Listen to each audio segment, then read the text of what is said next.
Hello, lovelies. Here's a hell of a question for you on a Wednesday morning before coffee. Does representation actually matter? Or not? Because for a couple of generations of mostly, but not only boys, this iconic image was something that they identified with and something that almost physically grabbed them and dragged them into the hobby of role-playing, and specifically D&D. Or does representation only matter to groups and not to individuals? We can't seem to go for long in role-playing games without someone doing something dumb, but things have been somewhat quiet for a while. Then WizKids and seemingly Wizards of the Coast as well seem to have engineered a new identity crisis in gaming by gender swapping an iconic character. The cover of Redbox D&D is iconic and depicts a warrior engaged in battle with a dragon. Foolishly, it seems, because the rest of his adventuring party was cut out of the image to make it more dramatic.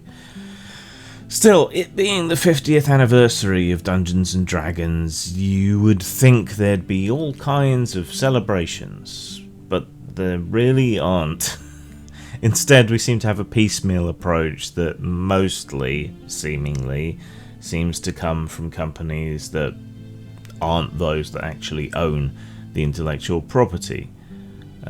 For whatever reason, it has been decided this year to release a commemorative figure of this iconic image, but they gender swapped it and made it a woman. And I mean, so what? Right? This is par for the course for today. It is an expansion of the enshittification of everything to change everything to pursue modern audiences, even when you are in a year where, if anything, you should be looking back and celebrating the past. But yeah, this kind of thing is the norm now. It has a sense of inevitability to it. Apparently, some people thought that the gender of the warrior was ambiguous, which I guess you can understand if you've had a bit too much Crown Royal while you're trying to score a sweet dice bag. But honestly, it's an Elmore. And one thing you can definitely say about Larry Elmore is that when he paints a woman, you know it's a woman. But it's not just that they've gender swapped an iconic piece of art, is it? It's that now people are seemingly engaged in pulling a Games Workshop and telling everyone that it has always been a woman.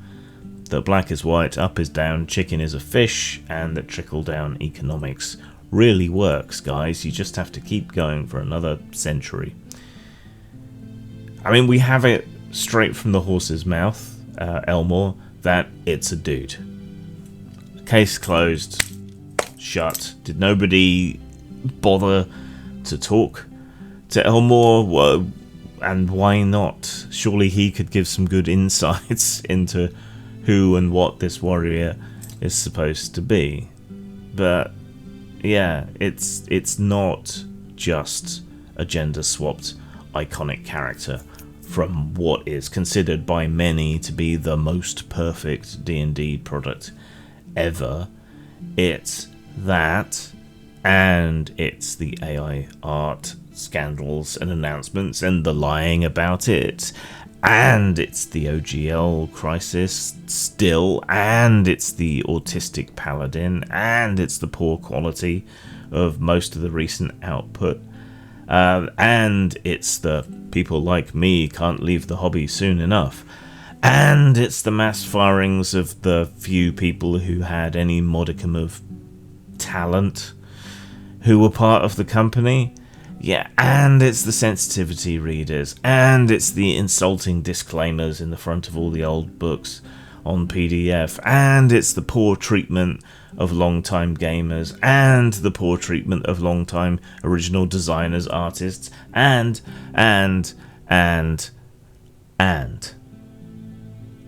so, in isolation, getting upset about this thing might seem a bit silly and minor, but this one thing doesn't exist in isolation, and nor do any of these other things. You're also fucking with an icon, and something that means a huge amount to an awfully large number of people, for good or ill. It's an emblematically shitty thing to do in the year of the 50th anniversary of the hobby as a whole, when we should be talking about and celebrating the past giants of the industry and their contributions and their artwork and their writing and their game design and their lives. And it's just not. And this at a time as we're losing more and more of the people who created the game. All of the games. Instead, this is, an avatar of the malaise at the centre of modern gaming, where people are willing to stand on the shoulders of giants just so they can take a massive shit on the top of their head. But maybe I'm just projecting my own bitterness about being written out of the Munchkin phenomenon. Could be. Doesn't mean I'm wrong. At all. Sang. A lapidary of wondrous stones and a bestiary of sundry creatures are two OSR resources by Neil Coates, providing you with the alchemical and magical supposed properties of stones, and a bestiary of all the strange creatures in their original interpretations in medieval lore. Available at lulu.com, DriveThruRPG, and post-mort.com. I don't wanna drown in